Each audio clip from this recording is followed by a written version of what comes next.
Please subscribe my channel. నా videos కనుక మీకు నచ్చినట్లయితే లైక్ చేయండి, షేర్ చేయండి.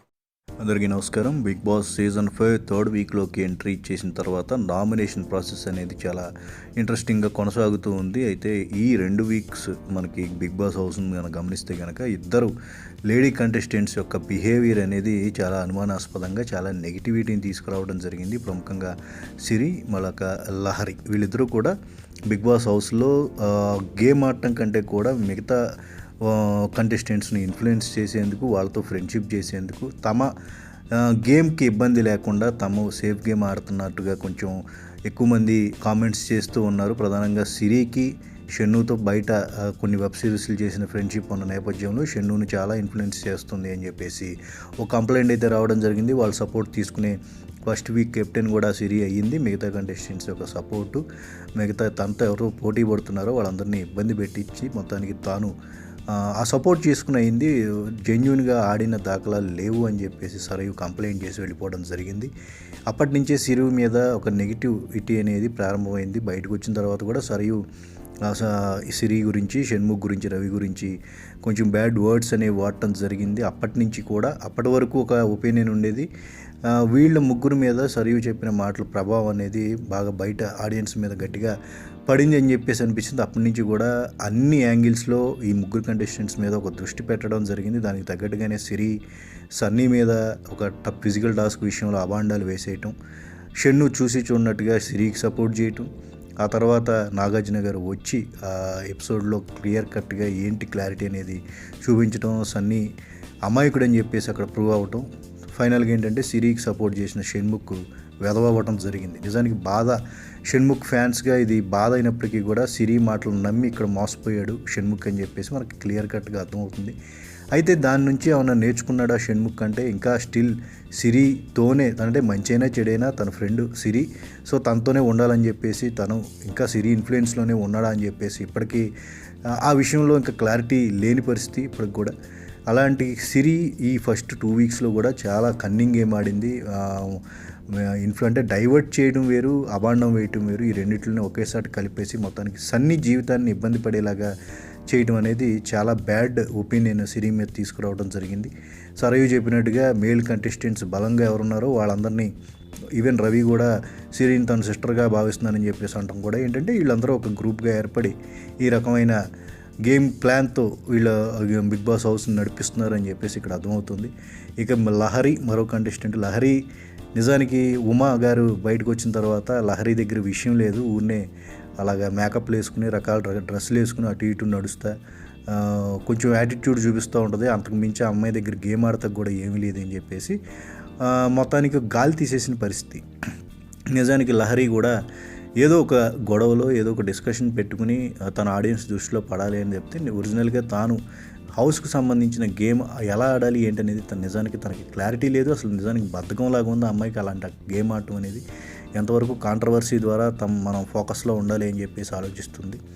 సో ఈ క్రమంలోనే కాజల్ని టార్గెట్ చేసింది, హమీదాని టార్గెట్ చేసింది. మళ్ళీ ఒక వీక్ అంతా కొంచెం సైలెంట్గా ఉంది, తన పదవిని తాను చేసుకుంటుంది అని చెప్పి అనిపించింది. కానీ ఆ తర్వాత మళ్ళీ థర్డ్ వీక్ నామినేషన్స్లో ప్రియా ఒక మాట అన్నారు. సో పదే ప్రియా ఆ మాట అనటం కూడా తప్పు అని చెప్పేసి చాలామంది ఫీల్ అవ్వచ్చు. బట్ ప్రియా రెండోసారి మూడోసారి కూడా రవిని ఉద్దేశించి, లహరిని ఉద్దేశించి చాలా గట్టిగా బాత్రూంలో పెట్టుకోవాల్సిన అవసరం ఏముంది అనే ఒక అనుమానం వచ్చేలాగా వాళ్ళిద్దరు హగ్గు గురించి మాట్లాడటం, లహరి దాన్ని బేస్ చేసుకుని కాస్త హైలైట్ అవుదామని చెప్పేసి రెచ్చిపోవటం, రకరకాల డైలాగులు వాడటం. ఈవెన్ నిన్న నామినేషన్స్లో చూసుకుంటే గనక ప్రియా లహరి దగ్గరగా వచ్చేసి మాట్లాడుకుని, అంటే కొంచెం ఏమైనా ఫిజికల్గా కూడా వీళ్ళందరూ దాడి చేసుకుంటారనే టైప్లో అంత దగ్గరగా వచ్చేసి మాట్లాడుకోవడం, మంచి డైలాగులు వేసుకోవడం అయితే జరిగింది. రవి కూడా తనకి ఒకసారిగా ఈ మాట అందరి ముందు చెప్పేసరికి షాక్ అయిన పరిస్థితి. అప్పటిదాకా ప్రియాతో రవి డిస్కషన్ చేసుకున్నారు ఎపిసోడ్ మొదట్లోనే, అంటే దీని గురించే డిస్కస్ చేసుకున్నారని కూడా తెలుస్తుంది. ఎందుకంటే రవికి బర్త్డే రోజు వచ్చిన లెటర్, ఇంటికాడి నుంచి వచ్చిన లెటర్ ఏదైతే ఉందో అందులో కాస్త నీ ఆటను వాడు, మిగతా వాళ్ళ కంటెస్టెంట్స్ విషయంలో నువ్వు జాగ్రత్తగా ఉండు, టచింగ్లు లేకుండా ఉండు అని చెప్పేసి ఒక వార్నింగ్ మెసేజ్ అయితే ఇంటికాడి నుంచి వచ్చినట్టుగా తెలుస్తుంది. దాని గురించే ప్రియా డిస్కస్ చేసినట్టుగా రవితో అంటున్నారు. సో మరి ఈ పరిస్థితుల్లో అంతా వార్నింగ్ అనేది ఇంటికాడ నుంచి వచ్చిన తర్వాత తన ఫ్యామిలీని మోసం చేసి రవి మళ్ళీ మిగతా కంటెస్టెంట్స్తో ఎలాంటి రిలేషన్ మెయింటైన్ చేస్తాడు అంటే అది బ్రదరు సిస్టరు రిలేషన్ అయితే పర్వాలేదు, బట్ బాత్రూంలో కెమెరాలు లేని చోట ఈ హగ్ అనేది జరగడం అనేది నిజంగా ఒక అనుమానాలకైతే తావిస్తుంది. ఈ విషయంలో ప్రియాను తెగ టార్గెట్ చేసేసి దొరికిందే సందన్నట్టుగా లహరి వ్యవహరించిందని చెప్పేసి ఇక్కడ మనకి కొంచెం క్లారిటీ వస్తుంది లహరి మీద కూడా. సో మొత్తానికి మామూలు లేడీస్ కాదు, సిరి కానీ లహరి కానీ వీళ్ళిద్దరూ కూడా గేమ్ని ఇన్ఫ్లుయెన్స్ చేయడం, మిగతా ఎవరైతే ఫాలోయింగ్ ఉన్న కంటెస్టెంట్స్ని కాస్త తమ వెనక తిప్పుకునేలాగా, లేదంటే వాళ్ళ పక్కన తిరుగుతూ వాళ్ళ ఓటింగు తమకు కూడా ఎంతో కొంత పడేలాగా, తమ ఫాలోవర్స్ ఎంతో కొంత తమని సపోర్ట్ చేసేలాగా ఒక గేమ్ ప్లాన్ అప్లై చేసుకుంటున్నారు బిగ్ బాస్లో. ఈ మామూలు లేడీస్ కాదు వీళ్ళిద్దరు అని చెప్పేసి. అందుకే ఈ నెక్స్ట్ జరగబోయే వీక్లో కూడా ఇంకా మరింతమంది కంటెస్టెంట్స్ ఎవరైతే ఉన్నారో ఆల్రెడీ ఇప్పటికే అమాయకంగా ఉన్న వాళ్ళందరినీ వాళ్ళు టార్గెట్ చేయడం జరిగింది. కాకపోతే ప్రియా లాంటి ఒక స్ట్రాంగ్ కంటెస్టెంట్ తను సోలో అయిపోయింది. సో తనకి ఎవరో ఒకరు 2-3 సపోర్ట్ చేస్తే కనుక ఇంకా రమ్స్గా ఉండేదట. కేవలం పాపం ఏంటంటే హగ్ గురించి ఏదో తప్పుగా మాట్లాడినట్టు, పదే మాట్లాడినట్టు దాని గురించి అందరూ చేసేసింది, అంటే బ్యాట్ చేసేసింది. మొత్తం మేల్ కంటెస్టెంట్స్ అందరూ కూడా ఇలాగా లహరిని లైన్లో పెట్టేసింది. మేల్ కంటెస్టెంట్స్ ఒక పరువు తీసేసింది అనే టైప్లో సన్నీ కూడా ఒక మాట అంటాం కూడా అక్కడ కాస్త కార్నర్ చేసేసారు అందరూ, హౌస్ మేట్స్ అందరూ ప్రియాని అని చెప్పేసి అనిపిస్తుంది. బట్ ప్రియాకి మాత్రం సపోర్ట్ దొరికితే డెఫినెట్గా అసలు ఈ భాగవతం నిజానికి ఇది అసలు రంకు భాగవతమా లేకపోతే ఏదన్నా పబ్లిసిస్ట్ అంట, ఇవన్నీ కూడా మనకి కాస్త క్లారిటీ వచ్చే అవకాశం ఉంది. ఏదైనప్పటికీ నాగార్జున నెక్స్ట్ వీక్ హోస్ట్. ఆయన వచ్చిన ఎపిసోడ్లో దీన్ని సెటిల్ చేయాల్సిన అవసరం ఉంది. ఎవరి తప్పు ఏంటి, అసలు ఏంటి బిగ్ బాస్ నియమాలు ఏంటి, బిగ్ బాస్లో ఆటల అసలు హగ్గు తప్ప లేదా హగ్గు చేసుకోవచ్చా, ఎక్కడ చేసుకోవాలి, కెమెరా ముందా కెమెరా వెనక, ఇవన్నీ కూడా కాస్త క్లారిటీ ఇస్తే బాగుంటుంది నాగార్జున గారు వచ్చేసి.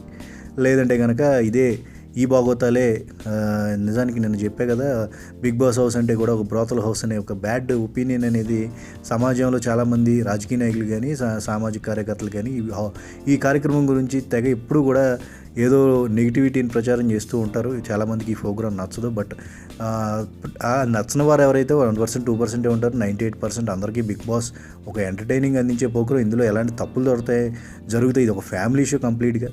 సో అలాంటి పరిస్థితుల్లో కెమెరా లేని చోట హగ్గులు గిగ్గులు అంటే కాస్త ఆలోచించాల్సిన విషయమే. మొత్తానికి సిరి లహరి వీళ్ళిద్దరూ కూడా గేమ్ కంటే కూడా గేమ్ ప్లాన్ని ఎక్కువగా అప్లై చేస్తున్నారు. మరి ముందు వీళ్ళ పద్ధతి మార్చుకుంటారా? ఆల్రెడీ సిరి షణ్ముఖ్ని చేసేసింది కదా ఇందాక చెప్పినట్టుగా, సన్నీని టార్గెట్ చేసి తను ఏంటనేది తను నిరూపించుకుంది. లహరి కూడా ఇప్పుడు పదే దొరికిందే అవకాశం అన్నట్టుగా కూడా బిహేవ్ చేస్తుంది. ఉమాదేవి చెప్పినట్టు ఫ్యాషన్ షోలు ఏదో ఫ్యాషన్ షోకి వచ్చినట్టు లహరి బిగ్ బాస్ హౌస్లో ఉంటుంది. గేమ్ అనేది ఆడలేదు, మేకప్ల మీద ఎక్కువ దృష్టి పెడుతుంది, పని ఏం చేయట్లేదు.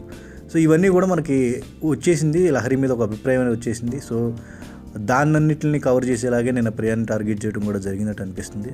మరి నాగార్జున గారు ఎవరి తప్పు ఎవరిది రైటు అనేది చెప్పేదాన్ని బట్టే ఈ నెక్స్ట్ ప్రియా గారి మీద అభిప్రాయం, మరి ఆవిడంటే పెద్ద ఆవిడ, అందరూ ప్రియా గారిని సంప్రదించి సలహాలు తీసుకుని ఆడుతున్న క్రమంలో ప్రియా గురించి కూడా ఉమాదేవి బ్యాడ్గా అంటే కొంచెం నెగిటివ్గానే కామెంట్ చేసింది. నిజానికి నేను ఎపిసోడ్ చూసి ఉమాదేవి చాలా హ్యాపీ ఫీల్ అయ్యి ఉంటుంది. కొట్టుకోండి మీరు కానీ మీకు పడాల్సిందే అని చెప్పేసి అనుకునే ఉంటుంది. ఇక కాజల్ కూడా ప్రియాతోనూ లహరితోనూ టార్గెట్ అయ్యింది కాబట్టి తను కూడా హౌస్లో మొత్తానికి ఇద్దరు కంటెస్టెంట్స్ పడాళ్ళకి వీళ్ళు కొట్టుకుంటే మనం ఆనందిద్దాం అనే టైప్లో తన మనసులో ఉంటుంది. మొత్తానికి ఈ ఆనందం అన్న కాజల్కి దక్కనిద్దాం. ఇంకా ఏం జరుగుతుంది ఏంటనేది మనం వెయిట్ చేసి చూద్దాం.